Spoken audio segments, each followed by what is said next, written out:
수행이란 어, 또 다른 말로 이야기하자면 회광반조하는 일이에요. 회광반조는 빛을 돌이켜 비춘다 그런 말이거든요. 거꾸로 비춘다. 이게 무슨 말이냐면 보통 우리 마음은 안에서 밖을 향하고 있어요. 마음이 뭘 보고 듣고 느끼고 알고 또 몸을 움직이고 할 때 그 세계를 만들어내는 거예요. 눈으로 보이는 세계는 안개고 들리는 세계는 성계겠죠. 그렇게 들리는 세계는 이계, 안해비설신이와 색성향비촉법이 12천대 이 12곳에서 이제 식이 작용하면 18개가 되죠. 그래서 18개, 18개의 세계가 생겨나요. 경계가, 존재계가. 근데 이게 다 마음 속에서 나오는 것들이에요. 마음이 밖을 향해서 마치 영사기가 빛을 영사막에 투사해서 그 세계 온갖 일들을 벌이듯이 이 세계 또 우리가 존재하는 이 인생 이거를 만들어내는 거죠. 그렇게 이제 이루어진 세계를 18개라고 해요. 18개. 그리고 이게 다 마음에서 나온 세계여서 법계라고도 해요. 법계. 근데 그렇게 이제 자기가 만들어 놓고 그 가운데 또 자아를 만들어내요. 자아를. 그래서 그 자아가 이제 세계를 보고 느끼고 경험하고 한다고 착각해요. 그러니까 자기가 만들어낸 세계니까 꿈과 같은 것인데 그 속에서 자기가 정말로 있다. 이 세계가 정말로 있다. 내가 정말로 살고 있다. 또 죽으면 정말로 죽는다. 이렇게 생각하는 거예요. 그러니까 이게 다 이 전모를 충분한 각성력으로 꿰뚫어 보지 못하고 잘못 아는 거예요. 그러니까 인지의 오류가 일어나는 거예요. 이걸 실제라고 착각하는 것이. 근데 깨달음을 이루려면 이게 밖으로 향해서 밖에 자기가 만들어낸 세계 그걸 실제라고 착각하는 것이 아니고 안을 돌아봐야 돼. 밖으로 나가던 그 의식의 빛을 안으로 돌이켜가지고 지금 무엇을 하고 있는지 무슨 일이 벌어지고 있는지 이것을 각찰해야 된단 말이에요. 그렇게 하는 일을 회광반조라고 해요. 그래서 계속 우리가 이 세상에서 이렇게 살고 있다. 내가 사람이 되어가지고 인생을 살고 있다. 이렇게 생각하면서 그 속에서 온갖 일을 벌이고 또 힘들어하고 괴로워하고 하는 이 꿈속에 온갖 작태를 그치고 그 괴로움에서 벗어나려면 의식의 빛을 안으로 돌이켜야 된다고. 그래서 지금 내 안에 무엇이 이 모든 일을 벌이고 있는지 이것을 깨달아야 된단 말이에요. 그렇게 하기 위해서 이제 여러분들에게 무엇이 이렇게 보고 있는가, 무엇이 이렇게 듣고 있는가, 무엇이 이렇게 느끼고 알고 또 이 몸을 움직이고 있는가 이렇게 화두로 물으라고 하는 거죠. 그러니까 그렇게 묻는 것 자체가 회광반조예요. 이렇게 이제 회광반조하는 일은 밖에 실제로 있다고 생각하는 색성향 미촉법의 경계에서 빛을 거두어가지고 이제 그것을 보고 있고 듣고 있고 느끼고 알고 움직이고 있는 그 근원을 향해서 이렇게 자꾸 돌아오는 일이에요. 뭐 보통 사람들도 다 세상을 살면서 가끔은 이제 이 존재의 근원, 혹은 이 세계를 만든 자, 지은 자,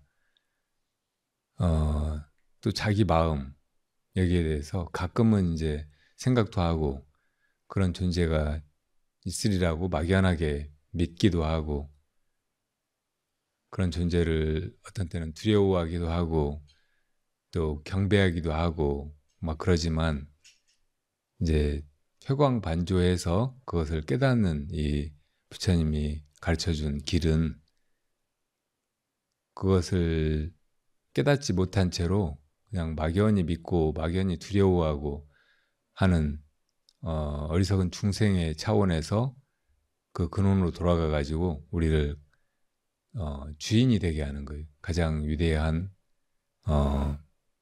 참 존재, 부처님이 되게 하는 일이라고요. 그래서 이제 불자가 된 사람은, 수행자가 된 사람은 항상 이 회광반조하는 태도, 그런 관점, 이것을 잃지 말아야 돼요. 이 세상을 살다 보면 이제 좋은 볼거리들이나 듣기 좋은 뭐 음악이나 소리들이 많이 있잖아요. 근데 그런 것에 탐착해서 거의 끌려가면 회광반조에 방해가 돼요. 세상에서 우리가 이렇게 힘들고 또 죽음이 기다리고 있는 덧없는 인생, 이거를 그래도 그냥 살아가면서 도심을 내지 못하고 이 생사의 괴로움에 벗어날 생각을 일으키지 못하는 것은 경계에 팔리기 때문이에요. 경계에 탐착하고 그걸 좋아하고 거기에 끌려서 계속 마음이 오락가락 하다가 그냥 인생 다 보내버리고 죽는 것이라고. 그러니까 수행하는 사람은 그런 중생의 삶을 사는 게 아니고 회광반조하는, 그래서 근원의 참 자기, 참 주인, 자기 부처를 찾는 그런 삶을 살도록 해야 돼요. 부처님도 그래서 이제 수행자들에게 계율을 설하셨는데 그 중에 하나가 세상에 음악이나 춤이나 막 그냥 노는 거 있잖아요. 즐기고 노는 거. 그런데 빠져들지 말라고 하셨어요. 그거는 이제 아까 말씀드렸듯이 수행자의 마음이 바깥 경계에 팔리면 안으로 회광반조가 안 되니까 그 맛인 것이고, 그래도 살다 보면 어디서 좋은 새소리가 들려오면 안 들을 수가 없잖아요. 또 음악이 들려오면 안 들을 수가 없죠. 그리고 아무 소리도 안 듣고 살 수가 없잖아요. 아무것도 안 보고 살 수가 없다고. 그래서 그런 거를 보고 듣고 또 어떤 때는 즐기기도 하고 그렇게 할지라도 거기에 집착하거나 거기에 끌려가지 말라고 하신 말씀이에요. 그래서 수행자들은 이제 음악을 듣거나 또 혹은 좋은 경치를 보거나 막 이렇게 하는 것을 하지 말아야 될 일이다, 이렇게 생각하기보다는 뭐 그런 속에서 회광반조할 줄을 알면 돼요. 회광반조를 못하면 그런 좋은 소리나 좋은 경치나 이런 거를 굳이 안 보려고 막 해도 뭔가를 보잖아요. 뭔가를 속으로는 또 탐하고 즐기고 있다고. 그건 이제 부처님의 가르침을 제대로 따르는 일이 아니고 정말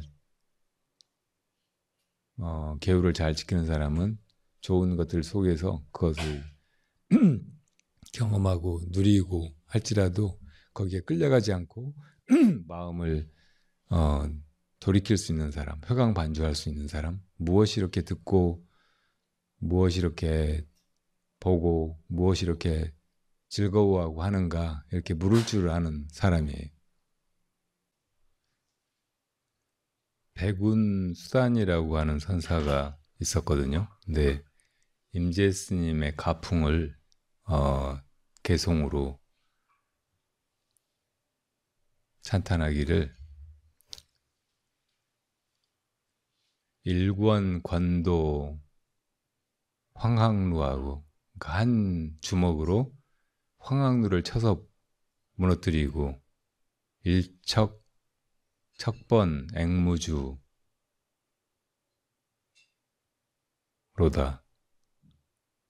한 발길로 발로 차서 앵무주를 뒤집어 엎었다. 유의기시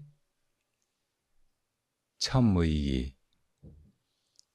어떤 의지나 기운이 일어날 때 거기다가 또 의지나 기운을 더해서 뭔가를 하고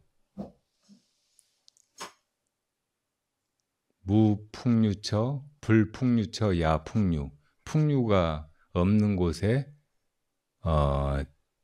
진정한 풍류가 있다.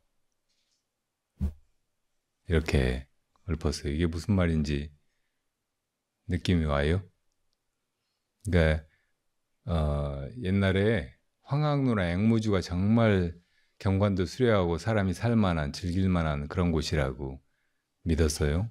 당송대에. 근데 그걸 다 한 주먹으로 한 발길질로 다 쳐서 없애버리고 그냥 여기 이 자리에서 마음속에 무슨 의지나 뜻이나 또 어떤 기운이 동하면 거기에다가 내 의지나 기운을 조금 보태가지고 그냥 그 일을 한다 그 말이에요.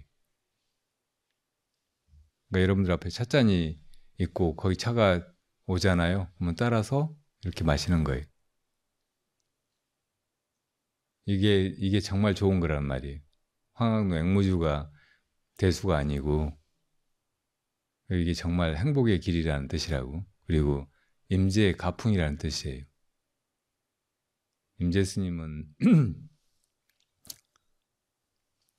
수처작주, 입처계진, 경례회환 부득이야 그런 가르침을 남기셨잖아요. 어디서나 주인이 되고 그 자리에서 주인이 되면 선자리가 다 진리의 자리다. 다 옳다. 그러니까 어디에 있어도 된다. 어디에 있어도 좋다. 그런 말이죠. 이미 닥쳐버린 경계는 바꿀 수가 없는 것이다. 지금 여러분들한테 이 경계가 닥쳐 있잖아요.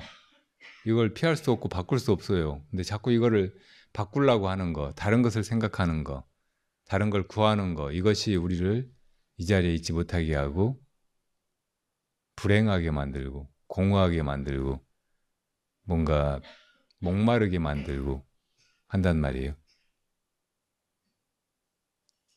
근데 가만히 있어도 온갖 경계가 지금 이렇게 나에게 왔다가 가고 있다고 흘러가고 있어요.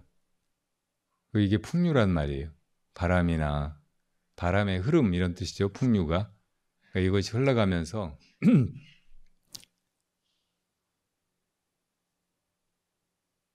이걸 가만히 이렇게 흐름을 타고 있으면 다 좋아. 지난번에 뭐 그네 타는 얘기 했잖아요. 이 흐름을 타고 살고 타고 수행을 해도 해야 된다고.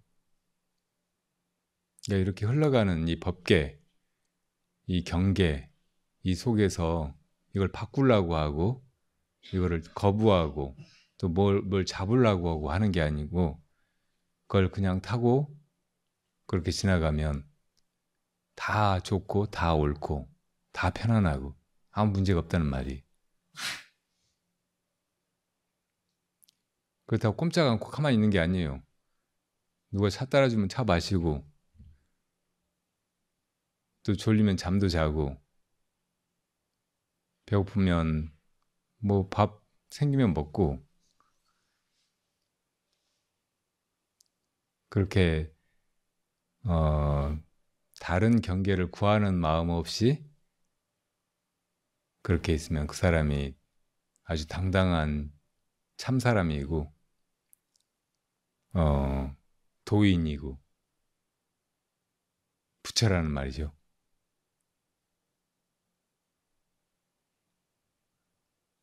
또 하남선사 있었잖아요. 오대산에 오래 계셨던 하남선사도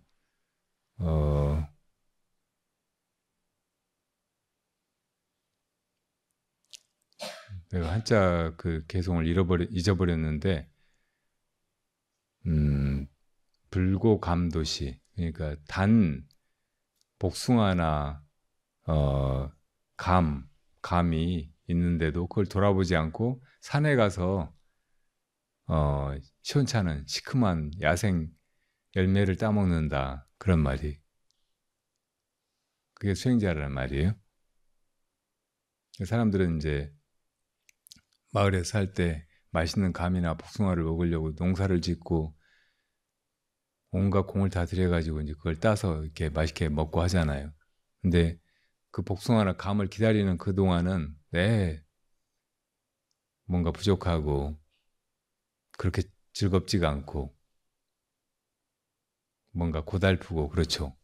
그리고 복숭아, 감 이거 달게 맛있게 먹는 그 순간은 너무 좋은 것 같은데 잠깐 지나가 버리고 또 이제 부족하고 불편하고 막 그런 시간이 길게 이어지고 그런단 말이에요. 근데 그런 거 탐하는 생각 없이 그냥 산에 들어가 가지고 여기저기 돌아다니다 보면 열매가 눈에 띄어요. 그 뭐 복숭아나 잘 익은 감처럼 그렇게 맛있진 않겠지만 그거 먹으면서 사는 도리도 있는 거예요. 그렇게 살아가는 사람이 수행자라는 말이라고. 이것도 이제 그 임재 정신하고 다르지 않은 거예요. 또 어떤 선사는 제자가 무엇이 대열반입니까? 무엇이 부처님의 열반입니까? 하고 물으니까 생사의 업을 짓지 않는 것이다, 이렇게 말씀하셨어요.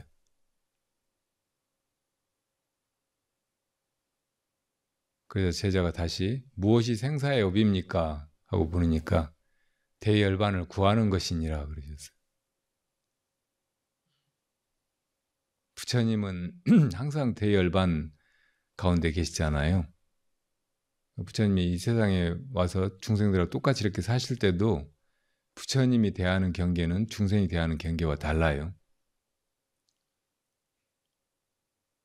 사람들도 다 지금 이렇게 몸뚱이 가지고, 사람 몸뚱이 가지고 있으니까 다 느낌이 비슷할 것 같잖아요. 근데 사람마다 다 달라요.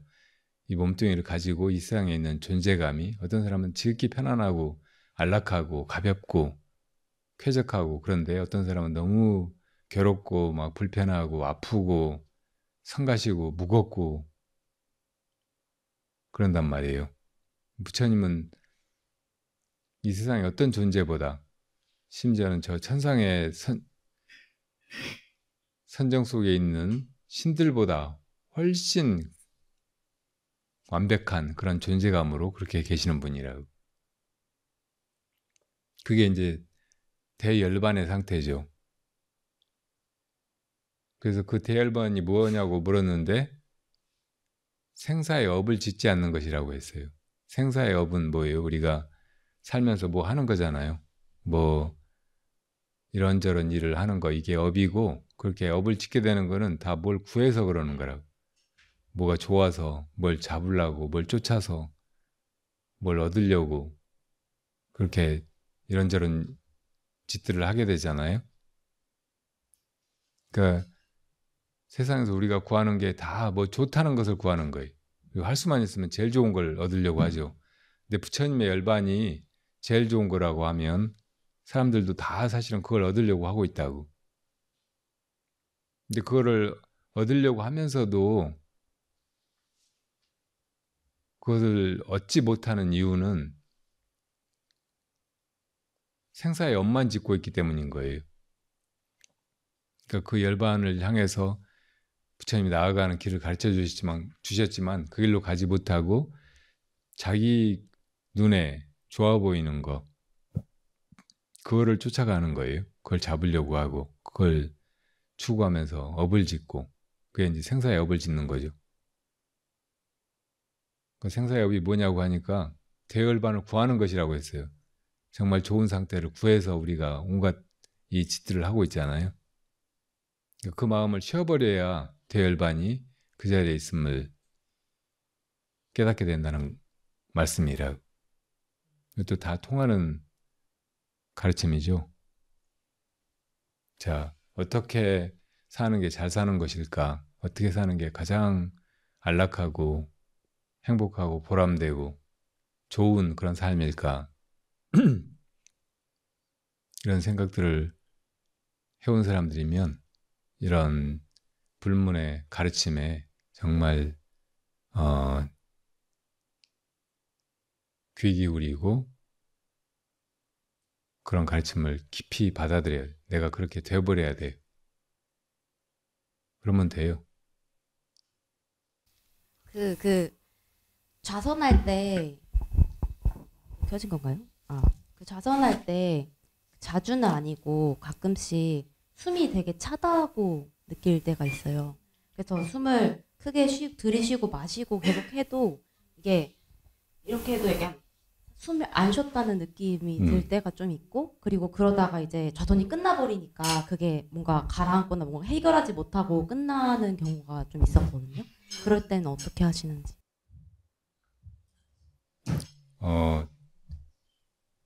불교 수행에서 호흡을 굉장히 이렇게 강조해서 중요시해서 호흡에 맞춰서 이렇게 마음 챙김을 하라고, 화두를 들라고 이렇게 가르치는 경우가 많이 있어요. 근데 불교 수행에서 호흡을 이용하는 거하고 다른 뭐 단전호흡이나 기공 이런 걸 가르치는 수행에서 호흡을 하는 방식하고 제일 그 근본적으로 차이가 나는 게, 다른 호흡에서는 이 호흡을 조절하는 거, 여기에 핵심을 둬요. 그러니까 요가 같은 데서 뭐 5초 동안 숨을 들이쉬고 그 다음에 20초 동안 참고 그 다음에 10초 동안 내쉬고 그 다음에 5초 동안 쉬고 그 다음에 5초 동안 들이쉬고, 이렇게 이제 1대 4대 2대 1 이렇게 이제 호흡을 하라고 한다든지 뭐 이런 식으로 자연스러운 호흡을 조절하는 거, 이것을 이제 호흡 수련, 다른 그 기법의 명상에서 강조하는 거거든요. 그런데 불교에서는 호흡을 놔두고 그 호흡에 따라서 호흡을 관한다든지 호흡을 센다든지 이런 방식으로 수행을 하라고 하는 거예요. 그래서 이제 기본적으로 불교 수행에서는 호흡을 조절하지 않는다는 거, 이것을 잘 알고 있어야 돼요. 그런데도 이제 좌선하려고 하면 호흡이 좀 갑갑해지고 나중에 막 숨이 막히는 것 같고, 그런 거는 우선 너무 이제 긴장해서 대중들하고 같이 이제 한다든지, 혹은 이제 수행해가지고 뭘 해봐야지, 혹은 선정이 들어야지, 이런 부담감이나 긴장을 가진 상태에서 이 호흡이 이루어지니까 그렇게 될 수가 있어요. 그리고 호흡을 그냥 놔두면은 지가 알아서 이제 그 뭐 달리기 할 때는 엄청 빠르고 강하게 막 호흡을 하다가, 또 잠잘 때는 느리고 편안하게 이렇게 호흡을 하다가, 마음이 또 고요할 때는 그렇게 이제 마음 따라서 천천히 편안하게 호흡을 하다가, 또 막 일할 때는 거기 맞게 산소가 충분히 들어오게 깊은 호흡을 하다가 막 이렇게 저절로 조절을 해가게 되어 있는데, 이제 호흡을 지켜보면 뭐 이렇게 누구의 감시를 받고 행동하는 사람은 행동이 좀 어색해지고 불편해지고 하잖아요. 그런 것처럼 지켜보면 이 호흡이 편안하게 되지가 않아요. 처음에는. 그래서 이제 그렇게 긴장하고 호흡이 편치 않게 되고 약간 억압되고 막 그래서 나중에 이제 갑갑증을 느끼거나 그럴 수 있다는 것을 알고 처음에 좀 편안하게 할 필요가 있어요. 그 가부좌 자세를 취하는 것도 억지로 다리를 꼬고 꼼짝하지 않으려고 긴장해서 그렇게 하면은 그게 이제 몸의 이 느낌도 불편해지고 호흡도 이렇게 답답해지고 막 그러거든요. 근데 이 가부좌의 다른 이름이 연화좌예요. 연꽃이 아주 우아하게 너무나 자연스럽게 그렇게 피잖아요. 막 힘줘가지고 막 내가 정말 예쁜 꽃이 하고 막 그렇게 피지 않잖아요. 그 연꽃처럼 너무나 편안하고 아름답게 우아하게 조용히 그렇게 피어나듯이 이 자세를 갖춰야 돼. 그리고 또 다른 이름은 연좌예요. 연은 잔치연이거든. 잔치연. 그러니까 어디 잔치집에 가가지고 자 이제 편안하게 여기 앉았으니까 음식 좀 가져오시오 하는 것 같이 그렇게 편안하게 앉는다는 뜻이에요. 편안하게. 뭐 무릎 꿇고 앉거나 뭐 개 받을 때 호기압장하듯이 그렇게 앉으면 불편하잖아요. 근데 이 가부좌하고 앉는 거는 사실은 편안한 자세라고. 우리가 의자 생활이 너무 이제 익숙해져 가지고 이렇게 바닥에 다리를 꼬고 앉는 것이 이게 불편하고 어색하게 느껴지는 거지. 원래는 사람이 이렇게 맨바닥에 앉는 경우가 많았고 그렇게 편안하게 앉으면 그냥 이렇게 가부좌하고 앉게 되는 것이라고. 그러니까 우선 이렇게 처음에 앉을 때 내 몸이 편안한가 또 마음가짐도 편안한가 자연스럽고 뭐 특별한 의도라든지 지나친 의욕을 가지고 있지 않은가 그거를 조금 점검해 볼 필요가 있어요. 그리고 바른 자세를 가지고 호흡을 하면 자연히 호흡이 깊이 들어오게 된다고. 그러니까 그런 호흡을 뭐 복식 호흡이나 단전 호흡 혹은 뭐 완전 호흡 막 이렇게 부르지 않아도 저절로 그렇게 되는 거니까 단전 호흡을 너무 의식해서 막 그렇게 하려고 할 필요 없어요. 그것도 이제 잘 알고 자연스러운 상태로 그렇게 되면은 아주 좋지만 억지로 이렇게 하다 보면 아까 말한 대로 그런 이제 호흡 곤란한 증세라든지 혹은 열기가 막 치솟는 그런 상기 증상 막 이런 게 일어날 수 있으니까 아주 조심해야 되거든요. 그러니까 호흡을 조절하는 것보다 그냥 지켜보는 것이 훨씬 안전하고 그냥 조절 뭐 어떻게 지켜보고 막 이래저래 하는 것보다는 그냥 놔둬버리는 것이 훨씬 더 편안한 거예요. 그러니까 화두 쓰는 사람은 호흡을 놔둬버리고 잊어버리면 돼. 처음에만 이제 이렇게 바른 자세로 돼가지고 호흡이 이제 깊이 들어오고 깊이 이렇게 천천히 나가고 하면서 이게 편안한가 이것만 한번 확인하고 그리고 거기 싫어서 이제 처음에 화두를 들어보는 거 좋아요. 근데 그렇게 하다가 이제 화두에 몰입이 되면서 호흡도 잊어버려야 된다고. 사람의 호흡은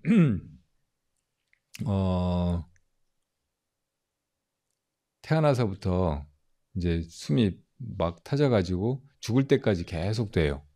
도중에 이제 호흡이 끊어지는 경우는 아주 특별한 경우라고. 그러니까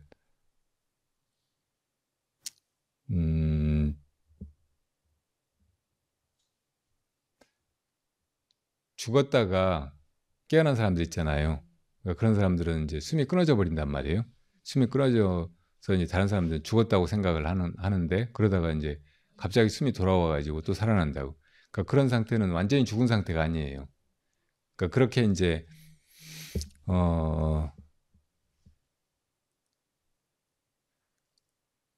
가사 상태처럼 그렇게 이제 호흡이 끊어지는 경우가 죽기 전에 혹은 어떤 경우 죽을 뻔한 경우에 그렇게 되는 수가 있고 또 선정에 들 때도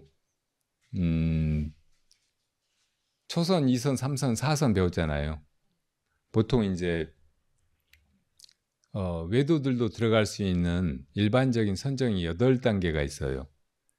그리고 이제 깨달음을 얻어야 들어갈 수 있는 그러니까 아라한과 이상을 증득해야 들어갈 수 있는 멸진정이 있다고. 그래서 이제 이 8개와 마지막 하나 이걸 합해가지고 구차저정이라고 해요. 근데 앞에 8개는 색계사선정과 무색계사선정으로 되어 있어요. 색계사선은 초선, 2선, 3선, 4선. 그리고 무색계사선은 공무변처정, 식무변처정, 무소유처정, 비상, 비비상처정이라고. 근데 이 단계로 이제 초선부터 8선까지 들어갔다가 멸진정으로 이렇게 들어가게 돼요. 그런데 4선에 들어가면 호흡이 끊어져 버려요.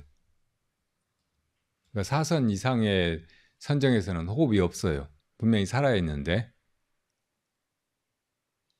그리고 이 부처님 그 열반하시는 장면이 경전에 나오는데 거기 보면 부처님이 이제 살아상수하에 누우셔가지고 마지막 가르침까지 다 베푸시고 나서 이제 고요히 선정에 드셨다고. 그러다가 호흡이 끊어졌어요. 그러니까 아난존자가 부처님이 이제 입적하셨다고 그랬어요. 근데 옆에서 아나율 존자가 그 천안통이 생긴 아니루따 존자 있잖아요. 그 존자가 아니라고 지금 부처님이 열반에 드신 게 아니고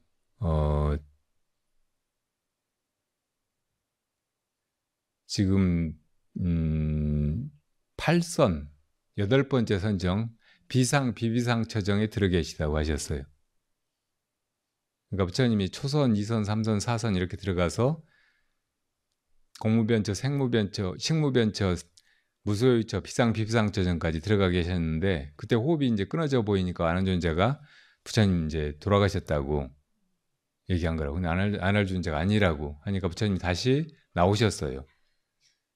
거기서 이제 멸진정에 들어갔다가 다시 비상 비비상 처정, 무소유 처정, 식무변 처정, 공무변 처정으로 해서 4선으로 3선, 2선, 초선으로 나와서 이제 다시 2선, 3선, 4선 들어가서 4선에서 바로 열반에 들어가셨다고.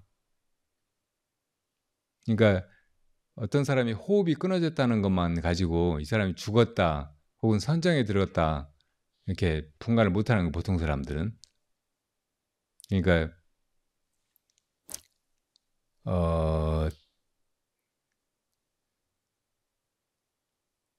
수행할 때 호흡을 잘 지켜보고 호흡을 가지고 하는 거 그런 거는 호흡하고 이 선정하고도 직결되는 거기 때문에 굉장히 좋은 그 방편이기도 해요. 그런데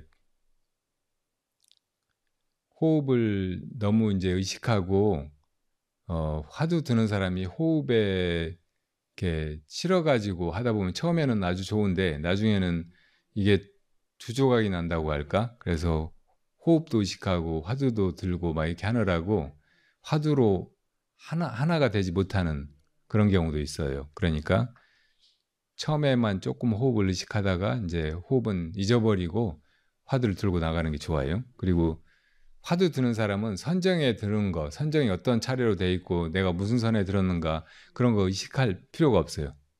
그런 거 전혀 생각하지 말고 또 신통력 같은 거 그런 거 구하거나 그런 걸 의식하거나 뭐 이상한 경계가 나타나는 거 이런 것도 다 마음에 두지 말고 그냥 화두의 일념이 되려고만 하는 거 의심을 놓치지 않고 그렇게 쭉 들어가기만 하는 거 이게 최상승선 단박에 부처님 마음으로 돌아가는 그 핵심적인 요령이니까 그렇게 화두만 들려고 하는 것이 좋아요. 다른 거 다 놓아버리고 잊어버리고 구하는 마음 없이. 그리고 이제 화두 들고 있다가 호흡이 갑갑하다 그러면 뭐가 이 호흡을 이 갑갑증을 느끼는가 이렇게 그냥 물으면 돼요. 그럼 지가 알아서 이제 또 호흡이 편안해지고 괜찮아지고 잊어버리게 된다고. 약간 긴장되고 이렇게 떨리는 거는 에고가 하는 짓이겠죠. 잘하고 싶은. 떨리는 것도 여러 가지가 있어요. 긴장되고 잘하고 싶은. 이 수련회라는 거를 제가 불자된 지 18년 되는데 처음으로 지금 참석을 해서 하고 있고요. 처음부터 지금까지 계속 파도를 잡고서 이렇게 다른 생각 다 멀리하고 이렇게 하는 거 경험이 몇 생이 걸렸을지 아니면 이 한평생을 걸려서 이 스님 앞에 걸려서 왔습니다. 그냥 제 생각 속에 있는 그 스님 실체의 모습이 아닌 생각 속에 있는 그 스님을 존경하고 그런 게 아니라 제가 정말 그 실타래 같이 그 실마리를 풀어갈 그분이 이분이시다라는 생각에 믿음을 가지고 작년에부터 계속 공부하면서 계속 현실적으로 시간이 안 돼서 지금까지 있다가 오게 되니까 일념즉시 무량겁 뭐 이런 그런 말도 생각이 되고요. 하루가 천년 같고 천년이 하루 같은 그 한 가지 있지 않아야 된다. 오늘 이번에 그런 경험이었던 것 같습니다. 지금 현생 인류가 제일 이기적이고 제일 독하고 제일 잔인하다는 거 아세요? 그 옛날 원시인 시절부터 지금까지 순하고 착하고 이런 족들은 다 멸종이 되고요. 남의 동굴 쫓아가고 다 뺏고 맹수 때려 죽이고 이런 그 유전자들이 지금까지 이어져서 저희가 됐다고 해요. 이 장마철에 여기까지 이렇게 오기까지 우리가 얼마나 이기적이었고 욕심이 많고 뜻이 확고한지 지금 저를 보면서 그 생각이 잠깐 공감이 되고요.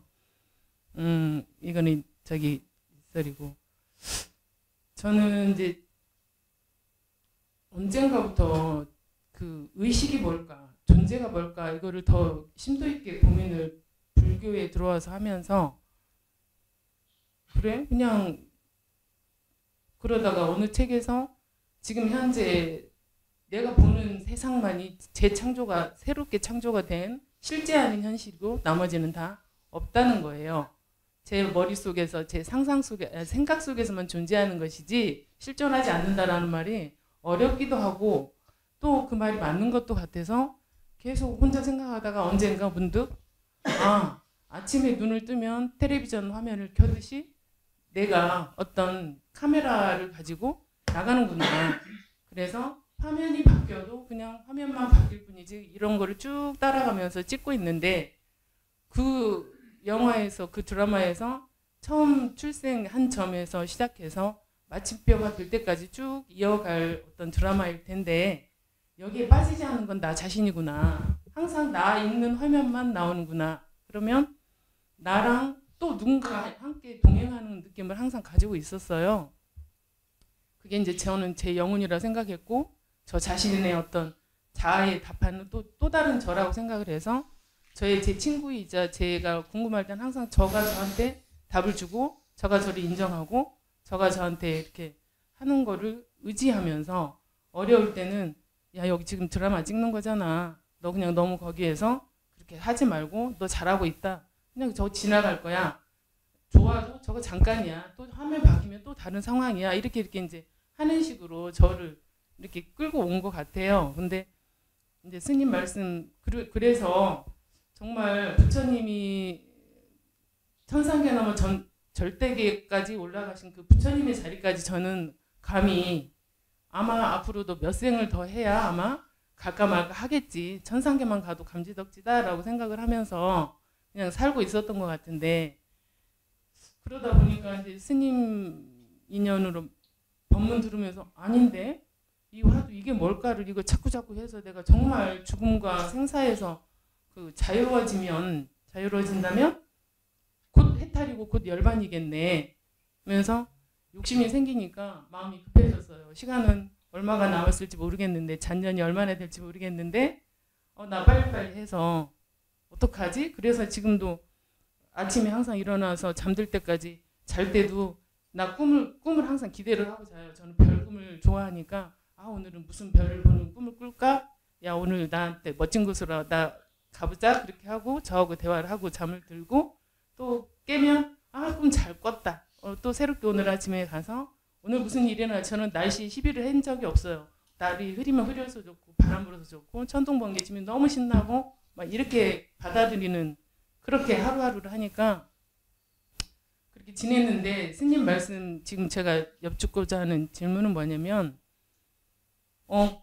여기 운전해서 올 때도 야, 잘 가보자. 나 좀 잘 데려다 줘. 내가 운전 잘할 테니까 나 끝까지 무사하게 도착할 수 있게 우주법계 질서에 나를 한번 맡겨보자. 나 좀 잘 데려가줘 하고 왔단 말이에요.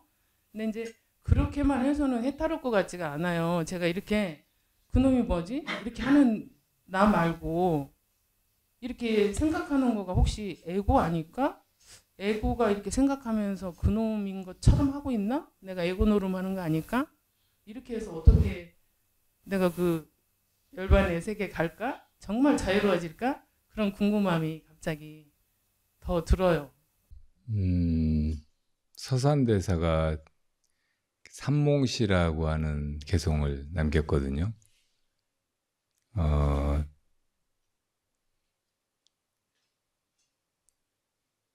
주인 몽설객, 주인이 찾아온 손님에게 자기 꿈을 이야기하고, 객몽설 주인, 그 손님도 주인에게 자기 꿈을 이야기하고, 금시 몽설객, 지금 이 꿈 이야기를 하는 사람들이 역시 몽중인, 다 꿈속의 사람들이다. 이런 개송이거든요.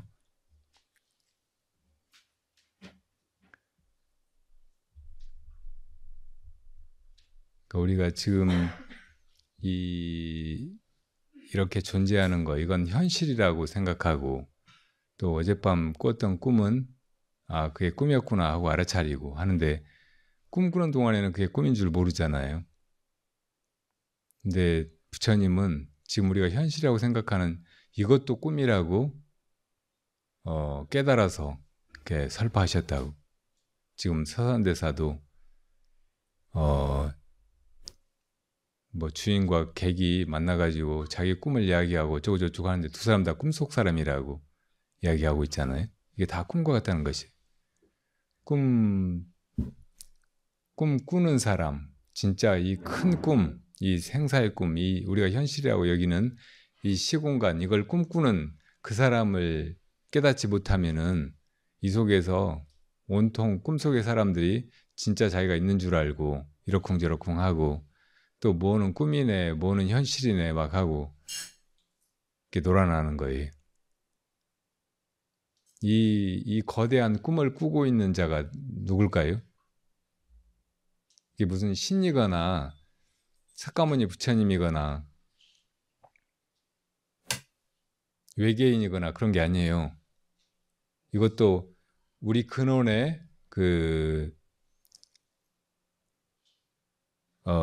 참 존재. 사실은 모든 중생의 똑같은 그 근원, 네, 그것이 꿈꾸고 있는 것이라고. 그것을 굳이 이제 일심이라고 하는 경우도 있어요. 일심. 네 마음, 내 마음, 우리가 이제 그렇게 말하는 그 마음은 중생심이에요. 그런데 우리 모두가 본성으로 공유하고 있는 그 마음, 이것은 하나이고 그걸 일심이라고 한다고. 그 일심이 꾸는 꿈인 거예요. 그러니까 이것도 이제 여러분들이 지금 개념으로 이야기를 들으니까 그렇구나 하고 이렇게 이해해 봐야 이것도 꿈속의 생각이에요. 그러니까 스스로 이 거대한 꿈을 꾸고 있는 존재가 무엇일까? 이게 무엇이 꾸는 꿈일까? 이렇게 이제 의심하고 참고해서 이것이 꾸는 꿈이었구나. 이건 다 현실이 아니고 몽중이었구나. 이렇게 깨달아야 된다고. 그렇게 하는 것이 이 꿈에서 깨어나는 일이에요. 그러니까 이 꿈을 벗어나가지고, 이 현실을 벗어나가지고 어디 다른 데로, 다른 우주로 가는 것이 아니고, 이게 꿈이었구나 하고 바로 아는 거, 이것이 꿈에서 깨어난 것이라고.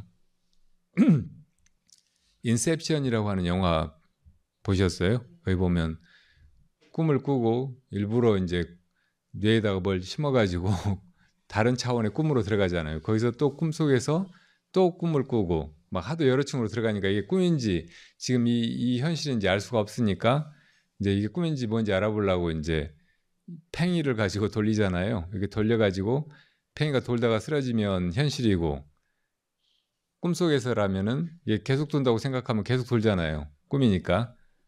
꿈하고 현실하고 그렇게 분간하고 막 이렇게 하는데, 근데 이게 다 꿈이라는 거예요. 아무리 여러 차원으로 꿈을 꿔도 이 모두가 다 일심이 지어내는 다 허망한 것들이라는 말이라고. 금강경에 보면 일체유의법 여몽환포영 여로 여전 응작 여시관 이런 사구계가 있잖아요. 일체유의법이, 유의법이라는 말은 함이 있는 법이라는 말이에요. 그러니까 마음이 움직여가지고 지어낸 거 이런 뜻이에요. 마음이 작용해서 지어낸 이 세계 모든 거, 이것이 다 꿈 같고 물거품 같고 헛개비 같고 그림자 같고 또 아침 이슬 같고 번갯불 같다. 마땅히 이와 같이 관하라, 이렇게 살아오고 계시죠. 그러니까 꿈이든 뭐 헛개비든 그림자든 뭐 이런 것이 다 있는 것 같지만, 그리고 그 실체를 닮아서 비슷해 보이긴 하지만 실체가 아니잖아요. 진짜가 아니잖아요. 다 이제 가짜라고, 실제하지 않는 것이라고. 그러니까 그렇게 이제 보아야 그게 이제 존재의 실상을 보는 거예요. 그러니까 그렇게 보면 우리가 있다고 생각했던 이 모든 거, 유의법으로 마음이 작용해가지고 지어낸 거, 이것들은 다 실제가 아니고 그걸 지어낸 주인, 진짜 주인, 일심, 이것만 실체라고. 그러니까 그 안에 이제 얼마든지 여러 층의 나가 있을 수 있잖아요. 현실의 나도 있고 꿈속의 나도 있고 또 꿈속에 또 꿈을 꾼다면 그 나도 있고, 이것들은 다 진짜 나가 아닌 거예요. 근데 이 가짜의 나를 나로 착각하고 살아가느라고 우리가 너무 괴로워하고 또 다른 존재들하고 끊임없이 갈등을 일으키고 그 속에서 힘들어하고 피해를 끼치고 막 그렇게 뒤죽박죽 살고 있는 거잖아요. 이런 세계가 중생계라고, 중생계. 그러니까 중생계라는 말은 중생들이 이렇게 살아가는 세계 뭐 이런 뜻도 있지만, 중생이 자기가 중생인 줄을 모르고 자기가 그냥 자기인 줄 알고 자기가 진짜 있고 자기가 이런저런 일도 하고 뭐 이 세계에 또 살아있고 그렇게 착각하는 그런 세계를 얘기하는 거예요. 그러니까 중생들은 다 그렇게 저마다의 중생계에서 살고 있는 거라고. 그러니까 중생이 지금 지구상에 75억이면 75억의 세계가 존재하는 거예요. 다 저마다 자기 세계를 멋대로 조작해가지고 꿈꾸면서 그게 이제 자기가 그 세계에 살고 있다고, 그 세계가 실제한다고 이렇게 착각하고 있는 것이라고. 이게 중생계예요. 근데 또 이제 같은 업을 가진 사람들이 이 중생계를 공유하면서 같이 보면서 우리가 한 세계에 살고 있다고, 그리고 너도 있고 나도 있고 그렇다고 또 착각하는 거예요. 그러니까 이런 속에서 이제 업이 일치하는 부분이 있어가지고 같이 만나서 살아가는 중생들끼리 또 좋아하고 싫어하고 싸우고 애착하고 하면서 고락을 끝없이 이어가고 있는 거죠. 그러니까 이 중생의 노름에서 벗어나려면 이 중생계를 다 쳐부숴야 돼. 그러니까 그냥 억지로 없애려고 해서는 안 되고, 이게 꿈이로구나 하고 깨달아야 된다는 말이에요. 그렇게 깨달으려면 지금 이 중생인 나 여기에 집착하면 안 되고, 진짜 이 꿈을 뭐가 꾸고 있는가, 어떤 차원의 꿈이든 이 꿈을 꾸고 있는 것이 무엇인가 이렇게 물어야 돼. 그 꿈을 꾸고 있는 자가 뭐 신이다, 남이다 이렇게 생각하면 또 큰 착각이에요. 그렇게 이제 알고만 있으면은 그것도 자기 생각일 뿐인데 그 생각이 속아가지고 그런 줄 알고 그 진짜 주인을 찾지도 못한다고. 그리고 진짜 주인은 자기의 근원이고 자기 마음이고 그러면서 또 모든 중생의 공유한 그 본성이기 때문에 그게 하나인데 그거를 영원히 찾지 못하게 된단 말이에요. 그러니까 무엇이 이렇게 하는가 이렇게 묻는 것이 그러니까 아까 유의법이라고 했잖아요. 일체 유의법으로 이 헛된 세계가 생겨나고 내가 그 속에 있다고 이제 착각하게 된 것이잖아요. 근데 무엇이 이렇게 하는가 이것은 지금 이 뭔가를 하고 있는데 이것을 무엇이 하고 있는가 이렇게 묻는 거예요. 그러니까 이 꿈을 꾸고 있는 그 일심을 묻고 있는 것이라고. 근데 이것을 방해하는 것이 지금까지 우리가 계속 내가 뭘 한다 이렇게 착각하고 살아온 거. 이것이 큰 장애인 거예요. 뭘 봐도 내가 본다고 착각하고 살아왔어. 뭘 이걸 해도 내가 한다고 착각하고 살아왔다고. 그래서 물어야 돼. 진짜 이걸 의심해야 된다고. 진짜 이걸 내가 하는가? 아, 잘 보니까 이거 내가 하는 것 같지 않은데 다른 무언가가 이렇게 하는 것 같은데 이게 뭐지? 뭐가 이걸 보고 있지? 뭐가 이걸 움직이고 있지? 이렇게 묻는 거. 이것이 그 유의법의 참 주인. 이거를 깨닫는 길이고 그걸 깨달아야 이제 이것이 다 꿈이었구나. 거짓된 거였구나. 사실은 그 일심밖에 없는 거구나. 일심에서 벌어진 것이고 이것을 실제라고 착각한 것이 문제였지. 이게 다 일심에서 나온 것인 것만 알면은 이대로가 다 일심이고 나름대로 다 가치가 있고 아름답고 아주 좋은 그런 세계인 거예요. 그러니까 이게 부처님의 열반의 세계라고. 그러니까 이거를 다 부시고 막 싸워서 나와 남을 다 죽여 없애고 막 그렇게 해서 될 일이 아니고 그 근원의 일심만 깨달아 버리면 된단 말이에요. 그것만 깨달아 버리면 나머지 것들은 다 실제가 아니기 때문에 막 싸워서 없애려고 할 것도 없고 그대로가 다 오히려 아름답고 조화롭고 너무나 좋은 연꽃 같은 세계, 화장 세계가 되는 것이라고. 화엄 세계가. 그러니까 이제 보살님이 이렇게 수련회 와서 무엇이 이렇게 하는가 이렇게 묻게 된 것이 정말 그 지금까지 살아오면서 했던 고민 혹은 탐색, 구도 막 이 끝점에서 지금 마지막 질문을 던지는 것이라고 생각하고 이렇게 진실하게 진지하게 치열하게 그렇게 묻고 해가시기 바랍니다. 네.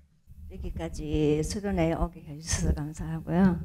2박 3일 동안 수련회를 하면서 음으로 양으로 졸보사님, 보은교사님을 비롯해서 모든 분들이 정말 뭐 불편한 게 없는지 살피면서 많이 도와주시더라고요.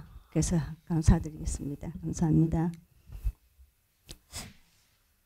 저는 알다 보살님께서는 너무 말씀을 잘 해주셔가지고 조금 위축이 되기는 하는데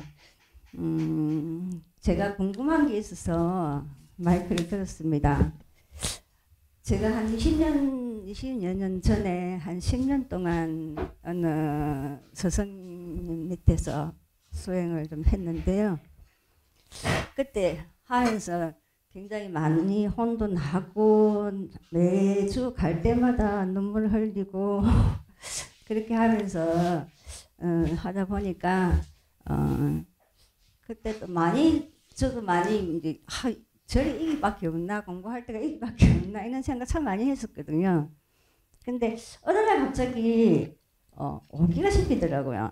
아, 내가 왜 뭐가 잘났어 이렇게 맨날 구박만 당하고 있나. 이 스님한테 칭찬 한마디만 들으면 이 절을 떠나겠다. 그렇게 말을 못된 생각을 했었어요. 그래가지고 스님이 어떻게 하시든 간에 한여름에 너무 더운 날 대파리를 하고 있으면 에어컨 다 꺼버리고 선풍기도 저 갖다 놔두고 그러시거든요. 제가 또 막 정진하고 연불하고 있으면 땀 뭘 하려고 했어. 선풍기 틀어주시는 것도 없고 청소기까지 와서 막 앞에서 몇 바퀴를 돌고 그렇게 가시거든요. 또 스님이 또 얼마나 저에게 어디까지 앉아있나 보자 하시는가 보다 싶어서 저는 그냥 스님은 스님 하시는 일을 하시고 저는 제가 하는 일을 해야 된다 이렇게 하고는 10년을 버텼습니다. 그랬는데 한날은 이제 스님이 부르시더라고요. 그래 부르셔서 가니까 그래 뭐 이렇게 뭐 점검하는 게 있는데 그렇게 한번 손을 올리나 보시라 하더니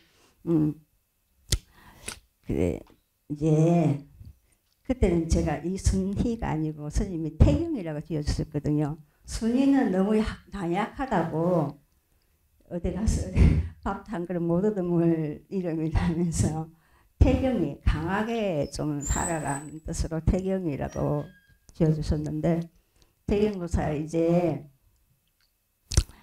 내 곁에서 떠나도 되겠다 그러시는 거예요. 교수님 무슨 말씀이세요? 그랬더니 이제는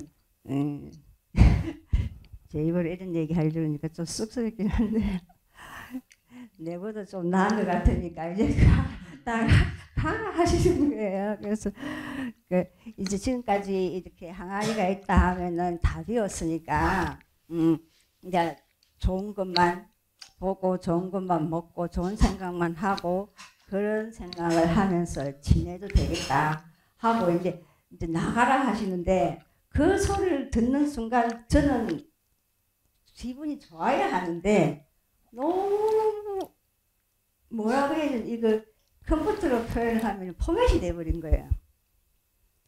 포맷이 돼가지고 아는 것도 없고 내가 어디를 가야 되는지도 모르고 문이 어디 있는지도 모르겠더라고요. 스님 방에서 문이 어디를 열고 나가야 되는지도 모르겠더라고요. 아무것도 모르겠는 거예요. 그래서 일단 인사를 하고 일을 서기는 했는데 어디를 가야 될지 모르겠는 거예요. 그래가지고 이제 겨우 정신 차려갖고 문을 열고 나가긴 했는데 그때부터 시작을 해서 10년 동안 배운 공부, 제안선 또 사회에서 배운 공부 모든 게 없어요. 하나도. 머릿속에 완전히 젖은 거예요. 그래서 참 많이 헤맸거든요. 스승님을 찾으려고 참 스승님이 일을 했으니까 다른 스승님을 찾아야 되는데 스승님을 찾기 위해서 지금까지 근 10년을 넘게 헤맸습니다. 헤맸는데 헤맸는데 이번에 어찌다 보니까 제가 법화경을 독성을 하게 됐었어요. 근데 유튜브를 이렇게 찾다 보니까 법화림이 나오는 거예요. 너무 신기하잖아요. 법화경 독성을 하고 있는데 법화림이 떡 뜨는 거예요. 어느 날. 그래서 어머 뭐지 이거? 이거 내 들으라는 거하고 다 클릭을 했어요. 무조건 클릭해서 들어보니까 덕긴 스님 그때 처음으로 이제 음성을 듣고 이제 뵀는데 덕긴 스님을 너무 닮으신 거예요. 어머 이 스님 도대체 보통 스님 아들도 아니신데 왜 이렇게 닮았지 이렇게 저는 그래서 굉장히 충격을 받고 이제 계속 이제 몇 편을 이제 이렇게 들으니까 선수련회가 있는데 선수련회 참가를 하면 독참을 해준다는 거예요. 그래서 여기 특히 스님 선수련회 무조건 가야 되겠다. 가서 독참을 한번 해서 제가 지금 이거 가지고 있는 이 어문점 이거를 빼내야지만이 다른 거를 받아들이겠는 거예요. 모든 걸 보기도 해보고 이건 아니다. 이건 뭐 그냥 우리가 뭐 아무리 생각을 해도 항상 그 어문점 하나 계획서 막 항상 따라다니는 거예요 저한테. 그래서 오늘 이 어문점 이거 10년 동안 박혀 있는 이거 스님 좀 떼주십시오.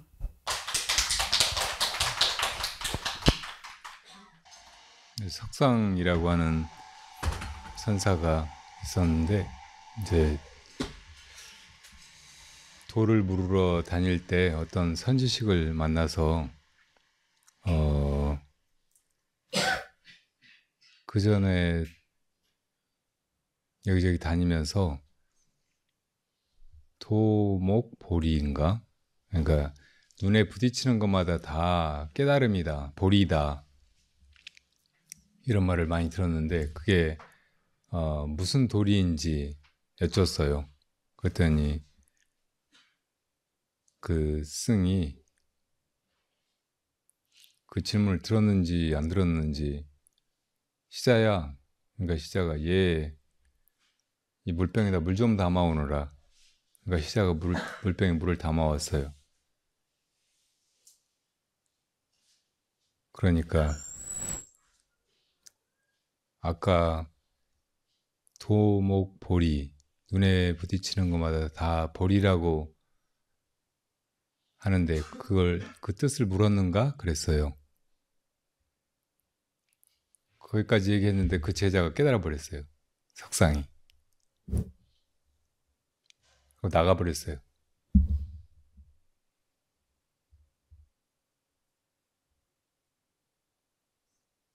그러니까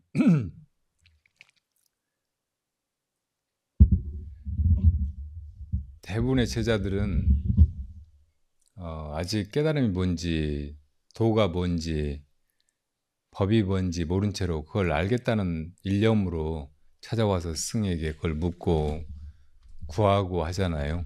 근데 깨달은 스승의 눈으로 보기에는 그거 아닌 것이 없는 거예요. 그냥 이렇게 살아가는 거, 보는 거, 듣는 거, 말하는 거, 그냥 차 마시고 밥 먹고 자고 뭐 이렇게 하는 거, 이것이 다 도이고 보리이고 이것밖에는 뭐가 없다고. 근데 이걸 이제 바로 보는 안목만이 필요한 것이지.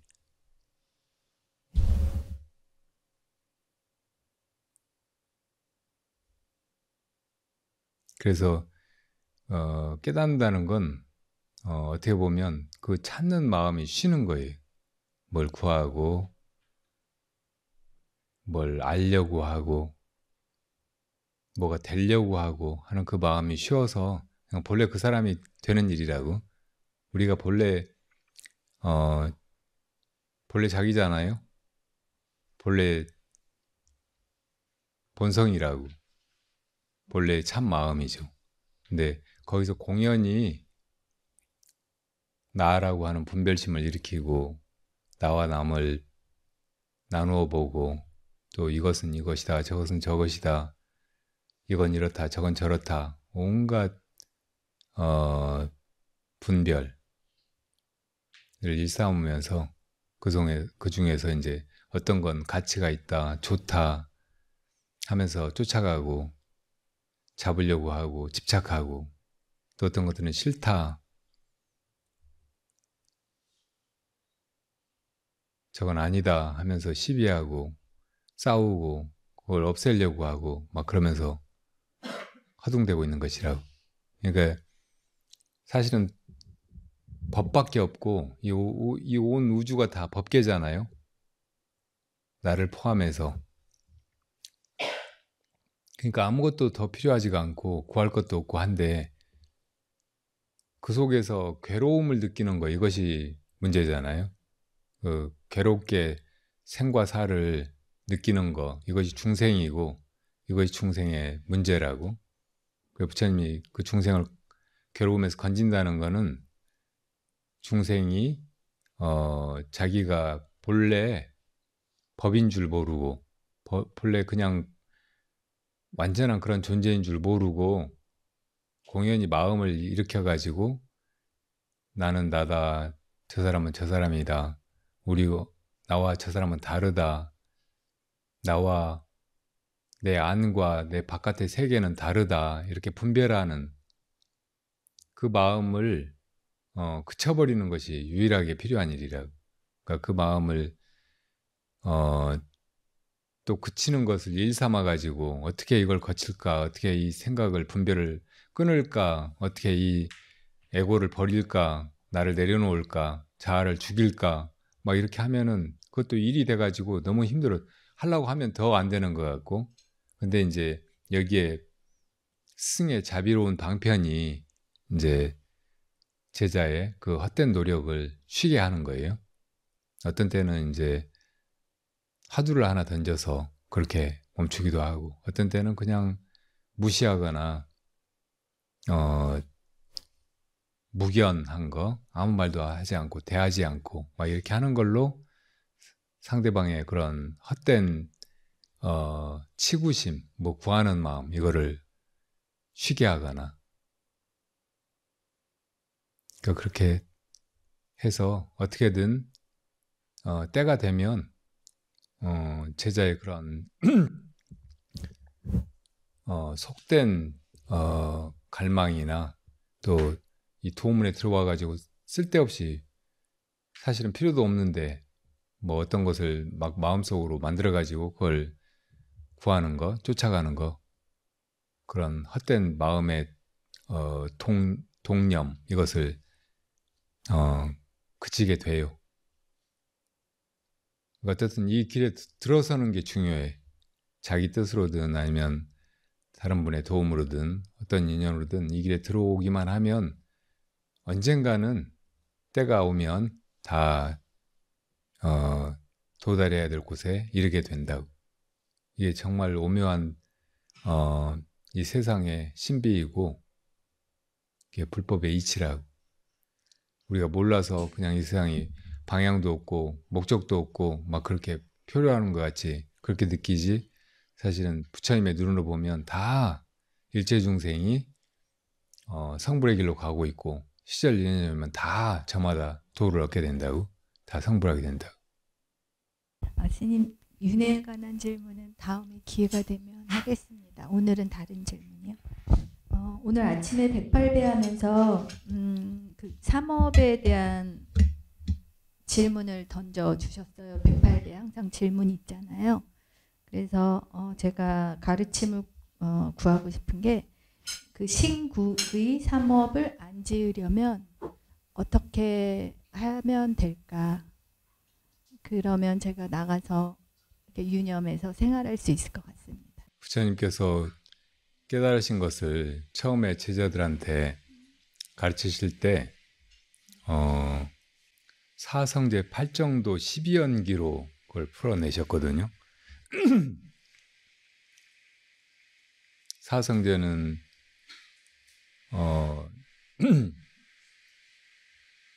이렇게 생로병사하는 것이 다 괴로움이라는 거, 이것을 부처님께서 깨달아서 우리들에게 그거를 알아야 한다고, 이게 진리다라고 설하신 거예요. 이제 그렇게 이제 괴로움이면은 그 괴로움에 빠져가지고 벗어나지 못한다면 뭐 이건 너무나 처참한 상황이잖아요. 근데 부처님이 처음에 괴로움을 알아야 된다고 하신 거는 이 괴로움에서 벗어나는 것이 가능하다는 것을 알려주시려고 그런 거예요. 괴로움에서 벗어나는 것을 고의 소멸, 열반이라고 해요. 고멸. 왜 이게 가능하냐? 괴로움이 다행히 원인이 있어서 일어나기 때문이라는 거예요. 원인이 없이 그냥 있으면은 원인을 제거할 수도 없고 그 괴로움을 없앨 수가 없을 거 아니에요. 근데 다행히 괴로움이 원인에 의해서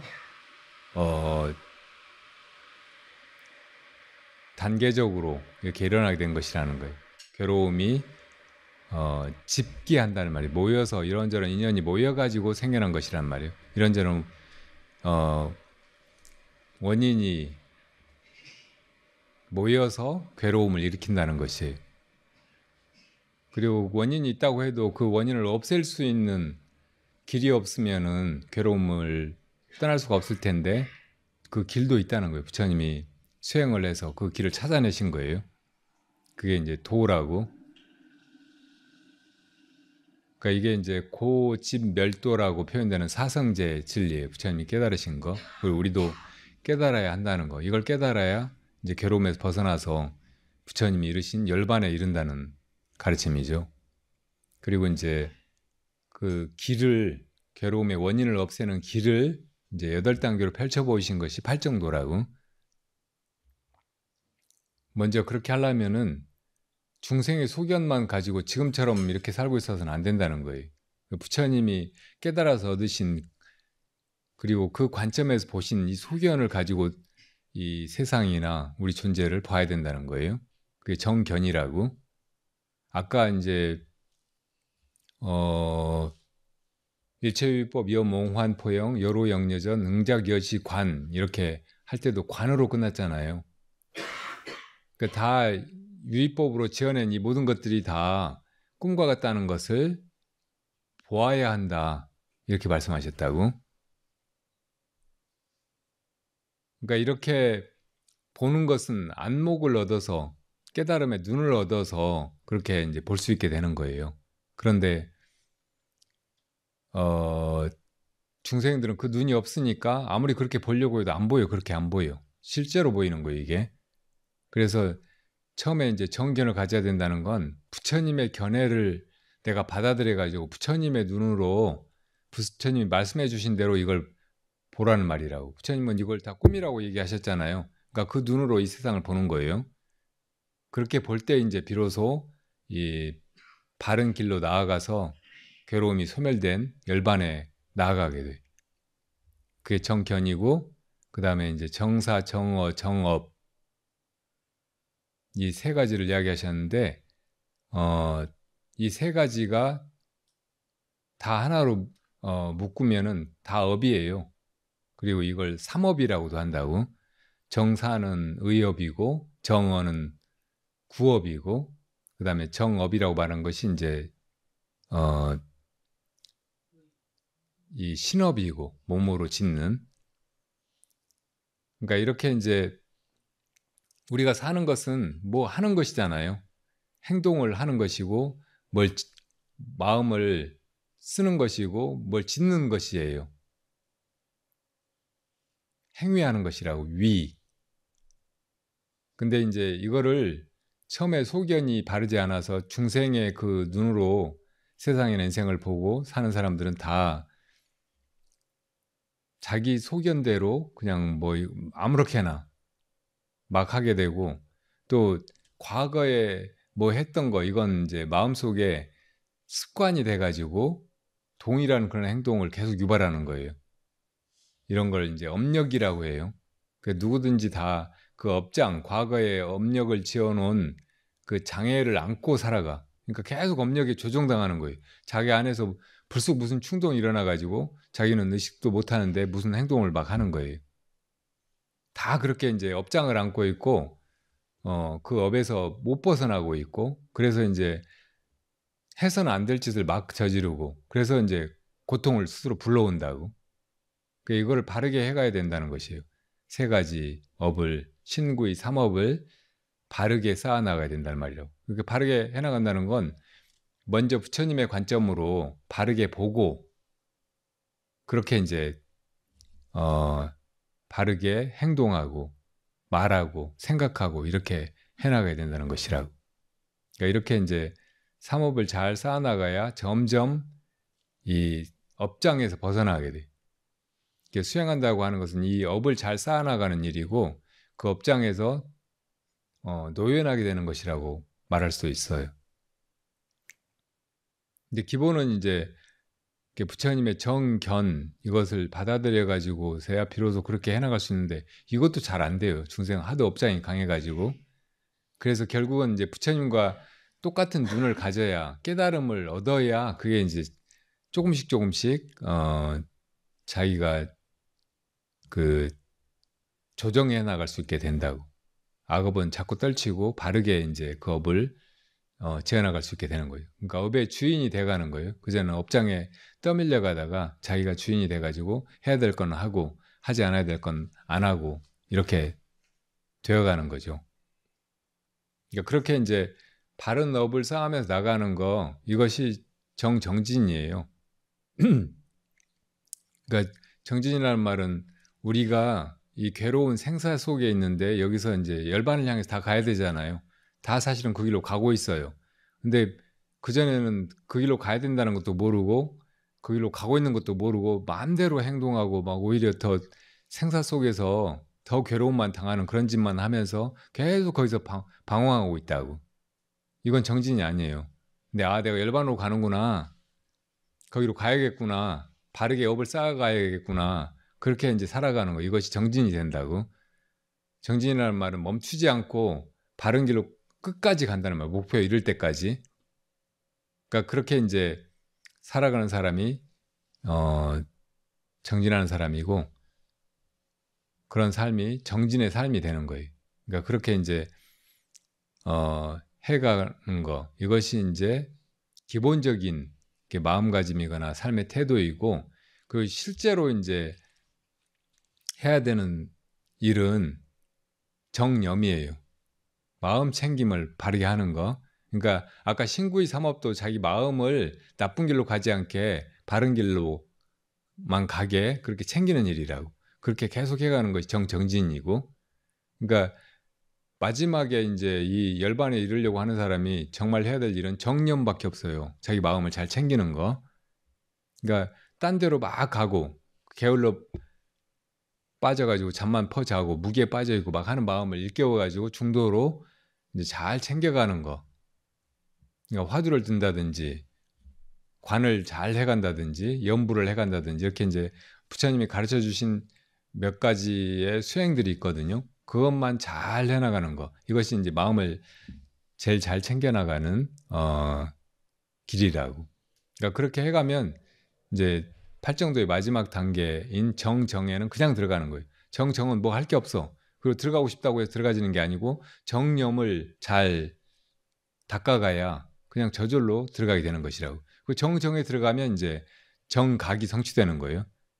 정정에 선정에 들어갔을 때 보통 이제 아라운과를 이루는 거는 사선정에 들어갔을 때, 사선정에 자유자재로 들어가서 거기서 이제 마음이 아주 고요하고 깨끗하고 아무 망념도 없고 그런 상태에서 깨어있는 힘이 분명하면 그게 이제 바른 사선정이에요. 바른 정이라고. 그런 상태에서 법을 보게 돼. 법의 실상을 보게 된다고. 그게 깨달음이라고. 그러니까 정각이 그냥 거기서 일어나는 거예요. 그 정각을 성취하면 그 마음 상태가 바로 열반이라고. 근데 이거는 사실은 이제 소승의 열반이에요. 근데 이제 부처님이 말씀하신 열반, 이거는 이제 부처님과 같은 깨달음에 이르러야 그렇게 되는 것이고, 그 길로 가자면 먼저 일체 중생의 그 괴로움을 내가 다 건져야 이 수행을 멈추겠다. 그러니까 모든 중생과 더불어 성불하겠다. 이런 마음을 가져야 돼. 이게 대승의 발심이죠. 보리심. 그러니까 이 마음을 가져야 이제 성불까지 나아가는 거예요. 그러니까 소승의 열반에 멈추면 자기만 해탈했고 자기 괴로움만 끝났을 뿐이지 다른 중생을 제도하는 거는 불가항력인 거예요. 다른 중생을 부처님의 열반, 성불에까지 이끌지를 못해. 그러니까 결국은 이제 다른 중생을 다 함께 데리고 부처님이 되는 길로 나아가야 되겠다. 이런 마음을 세워야 되고, 그러니까 보리심을 발해야 하고, 그 길로 이제 이 생사를 두려워하지 않고, 생사가 다 이미 공한 것이니까, 나도 없는 것이니까, 괴로움도 없는 것이니까, 이 속에서 이제 중생을 제도하려는 그런 대자비심, 보리심만 가지고 이렇게 나아가게 되면 언젠가는 시절년이 와서 이렇게 성불하게 된다는 것이에요. 근데 부처님이 이제 아까 소승열반 이것이 무아를 깨달음으로써 되는 것이라고 하셨거든요. 근데 무아라는 말은 다른 말로 하면 이 모든 게 다 연기라는 거예요. 연기, 연멸일 뿐이지 어떤 것도 개체성을 가지고 변하지 않는 존재로 그렇게 있지 않다는 거예요. 나의 나도 그렇고 다른 사람의 자아도 그렇고 그 어떤 것도 딱 그 변하지 않는 그것 자체의 고유성 혹은 개체성, 아이덴티티 이걸 유지하고 잊지 못한다는 거예요. 이 시간 속에 있는 것들은 다 무상해서 다 변해버리고 본래의 어떤 것이 그 다음으로 그대로 이어지는 것은 하나도 없어요. 드러난 것은 다 그렇게 변해가는 거고 다 연기연멸의 과정이 있다는 것이라고. 그리고 이제 이 연기를 단계적으로 어떻게 해서 이 어떤 것이 존재하게 되고 그리고 또 사라지게 되는지 이것을 이제 펼쳐 보이신 것이 12연기라고. 그러니까 우리의 자아를 보면 내가 이 몸뚱이 가지고 살아가면서 내가 여기 살아있다 이렇게 생각하잖아요. 그리고 이제 언젠가는 살아있으니까 죽는다고. 그리고 살아있는 것도 괴롭지만 죽는 것은 더 처참한 괴로움, 가장 참혹한 그런 괴로움이라고 느끼잖아요. 그러니까 이 죽음의 괴로움, 이것은 어디에서 기인하는가 이렇게 살펴보면 결국은 태어났기 때문이라고. 그러니까 사가 이제 제일 큰 괴로움이라면 사는 생에서 비롯된 거예요. 그럼 생은 어디서 비롯됐는가? 이 세계가 있기 때문에 존재기가 생겨났기 때문이라고. 유에서 비롯된 거, 유. 아무것도 없다는 거, 공하다는 걸 이걸 처음부터 통찰하고 있었으면 태어날 일도 없는데 그걸 통찰을 못해서 뭐가 있는 것 같이 착각하는 그 어리석음이 있어가지고 이 세계를 자기가 꿈꿔내고 그리고 이 세계에다 또 자기를 만들어내고 그게 우리 생이라고. 그럼 이 유는 어디서 비롯됐는가? 이건 착에서 비롯됐다는 거. 착, 집착에서. 그러니까 이 존재계를 우리가 이제 살다 보면 여기에 집착이 생겨. 여기를 안 떠나고 싶고 이게 너무 좋고 좋은 것도 많고 또 어떤 것은 정말 좋아 보여서 그거를 안 놓치고 싶어하고 안 떠났으면 하고 하는 그런 집착이 있어가지고 이런 세계를 또 만들어낸다는 말이에요. 우리가 뭔가를 집착하고 있으면 나중에 또 그거를 다시 경험하고 싶어 하잖아요. 그러니까 전생에 살면서 그 세계 또 그 세계에 몸을 가지고 살았던 그 집착 이게 남아있어가지고 이제 이 세계를 만들어내고 그 세계에 또 자기 몸을 만들어내고 하는 것이라고. 그러니까 착이 그 원인이야. 그 착의 원인은 사랑하는 거, 뭐 좋은 거를 사랑하는 거 그것이 원인인 거예요. 착의 원인은 애라고. 그 애의 원인은 뭔가를 밖에서 보고 듣고 받아들이면서 그렇게 된 거예요. 수가 원인이라고. 수. 뭐 좋은 거 보고 좋은 소리 듣고 좋은 감촉을 느끼고 좋은 생각을 자기가 좋아하고 막 이렇게 해온 거. 그리고 이 수, 밖에 있는 것을 안으로 받아들이는 것은 어디서 기인했는가? 마음속에 육입을 일으켜가지고 그런 거예요. 육입은 육근이에요. 아내비설신이. 이 문이 있으니까 문 밖에 그 어떤 풍경이 안으로 보인 거라고. 그러니까 육입은 어디서 기인했는가 보면은 이제 이 세상에 오기 전에 또 자기가 있기 전에 마음에 이 개념 이건 명이라고 해요. 그리고 어떤 형상 이건 이제 이렇게 눈으로 보이는 형상은 아닌데 진료 같은 그 안에 마음 안에 무의식적인 그 종자로서의 형상 이런 것이 생겨났기 때문이라고. 이걸 두 가지를 합해서 명색이라고. 명색. 명색이 먼저 일어나 가지고 그것이 이제 육입을 일으킨 것이라고. 그럼 명색은 어디서 일어났는가? 식에서 일어났다는 거. 식이 일어나가지고 의식이 일어나가지고. 그러니까 이 의식도 이제 우리가 지금 이 깨어 있을 때 이 의식보다는 더 깊은 식이에요. 의식이 잘 안 되는 식. 그리고 이 식은 어디서 일어났는가? 이 마음 근본에 움직임이 있어가지고 일어난 거예요. 이걸 행이라고 해. 행. 이 행도 이제 우리가 살아서 엎짓듯이 막 그렇게 하는 행 말고 저 마음 안에 그냥 최초의 미동 같은 그런 움직임이라고. 그리고 이 행은 어디서 일어났는가? 무명에서 일어난다는 거예요. 무명. 처음에 부처님과 같은 그런 깨달음, 밝은 지혜, 각성력 이런 것이 있었어야 되는데 그것이 없는 상태가 어떻게 생겨나가지고 그게 최초의 원인이 돼가지고 무명, 행식, 명색, 유깁, 촉수, 애취, 유, 생사 이렇게 쭉 12단계로 벌어졌다는 거예요. 그러니까 무명이 근본 원인이라고. 그래서 이 무명을 근본 무명이라고 말하기도 해요. 그러니까 이 생사의 괴로움을 벗어나려면 무명이 사라져 버려야 돼. 이 무명이 사라지는 것이 깨달음이라고. 그러니까 중생이 이 생사의 고에서 벗어나려면 부처님과 같이 최소한 아라한과 같이 이 깨달음을 이루어야 돼. 깨달음을 이루는 순간 무명이 사라지고 그 무명이 제일 처음에 일으킨 것이 나라고 하는 어떤 개체성, 이게 이제 무의식적인 것이고 아주 뿌리 깊은 것이긴 한데 지금 내가 나라고 여기는 것보다 더 깊이 이제 뿌리 박혀 있는 내가 다른 것과 다른 존재라는 그런 느낌이라고. 마음 저 바닥에 있는 어떤 개체성이에요. 근데 이거를 이제 무명이라고 하는 거예요. 그게 맨 처음에 일어난 거예요. 그리고 그 무명이 깨져버린 거, 이것이 이제 무아를 깨달은 것이고, 그 무아를 깨달아야 이제 나가 사실은 없고 이 모든 것이 다 연기하고 있는 것뿐이고, 연기로서 이 안해비설신이와 색성향미촉법 이것이 이제 드러나가지고 이 세계를 보고 듣게 된 것이라는 거, 이것을 다 이제 한눈에 꿰뚫어 보게 된다고. 이 세계가 이제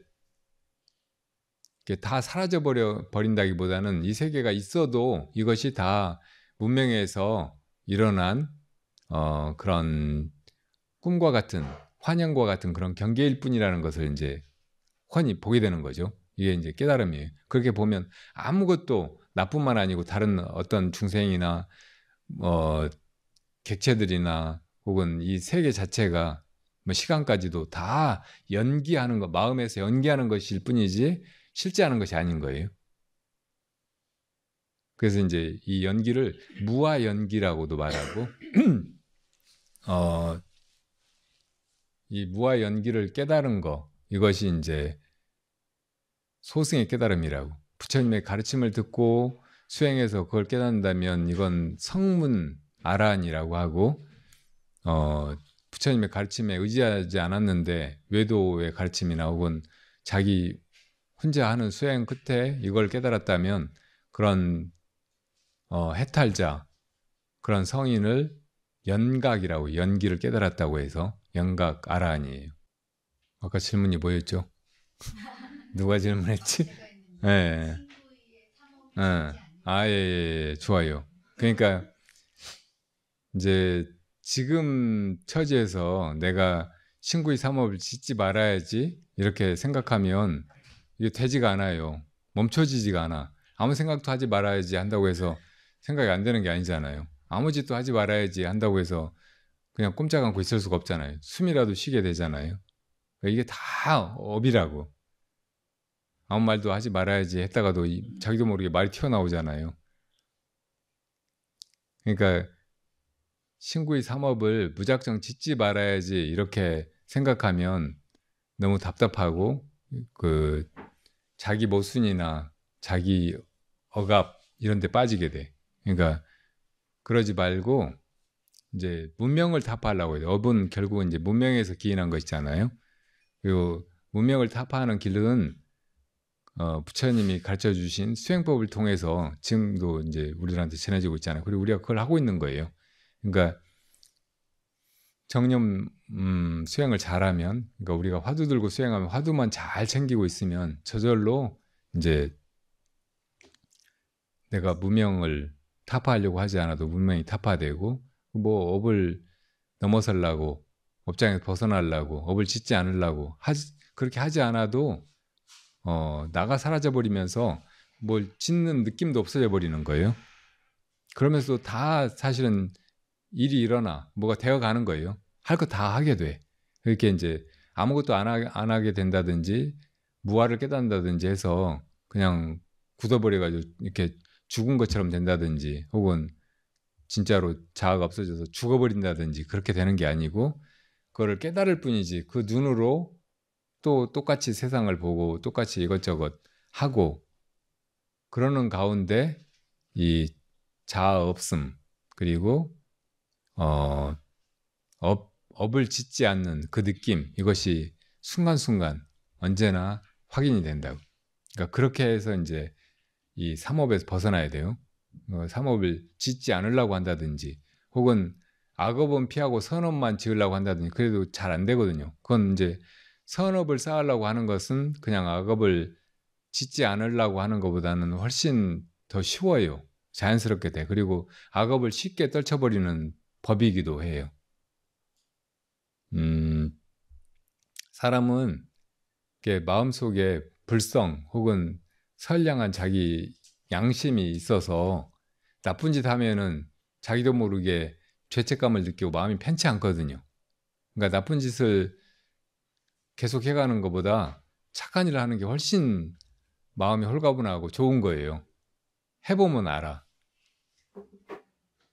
근데 이제 막 나쁜 짓 하면서 나쁘게 사는 사람들은 아직 선한 일을 많이 해보지 않아서 그게 얼마나 좋은지 몰라서 그냥 그렇게 막 악업을 지어야 좋을 것 같으니까 그렇게 하는 거예요. 그러니까 악업을 막 끊으려고 하는 것보다는 선업을 열심히 쌓으려고 하다 보면 그게 재밌고 좋으니까 점점 이제 악업은 자연스럽게 떨쳐버리게 된다고. 그렇게 이제 악업을 여의는 것이 좋아요. 그리고 선업도 결국은 자기가 짓는다 하는 이런 느낌이 있으면 분명히 업이고 그 업장에서는 계속 노연하지 못하고 자기 마음의 주인이 되지는 못하니까 결국은 그 선업을 짓는 것에서도 벗어나야 되는데, 그렇게 이제 하려면 수행을 해야죠. 무엇이 정말 이것들을 하고 있는가, 이 화두를 두는 거, 이것은 제일 빠르게 그 깨달음을 이루어 가지고 선업이든 악업이든 모든 업에서 노연하는 제일 수승한 길이에요. 분명하고 빠른 길이라고요. 그러니까 그렇게 해가면 돼요. 그러니까 이 불법을 이리저리 뜯어보고 공부해보고 하면은 아주 정합적이고 논리적이고 빈틈이 하나도 없잖아요.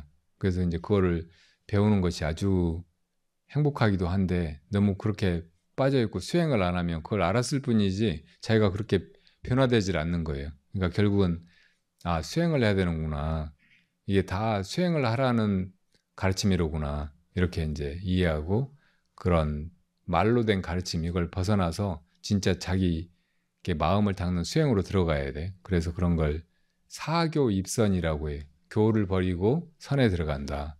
이게 이제 진짜 불제자가 해야 될 일이고 부처님이 하라고 하신 일이죠. 그래서 이제 그렇게 바른 수행에 선에 들어가기만 하면 이제 다른 지엽적인 것들은 다 되니까 막 그렇게 이제 좋은 가르침에 막 탐복하고 환희심을 느끼고 감사해야 하고 막 하는 것보다 자기가 이제 정말 그런 수행을 해가면서 거기서 느끼는 진취나 자기 변화, 또 그 열반의 느낌, 칠각지, 이런 거를 이제 얻으면서 거기서 이제 진짜 불법이 무엇인지를 바로 알고 그 마음을 이제 회항할 줄 알아야 돼. 그러니까 계속 그 마음으로 자족하고 있는 것이 아니고 중생계에 회항해서, 다른 중생들은 이 법을 모르고 수행을 해보지 못하고 그래서 세상에서 저렇게 힘들게 고통을 자초하는 어리석은 삶을 살고 있으니까 그 중생들을 이 길로 이끌어서 다 부처님의 열반으로 함께 나아가도록 해야 되겠다, 이렇게 마음 먹고 이제 그렇게 해가면 돼요. 그러니까 그런 보리심을 가지고 화두만 들면 그 속에 이제 다 들어있다고 하는 거예요. 그러니까 다른 거를 다 따로따로 챙기려고 할 필요가 없어요.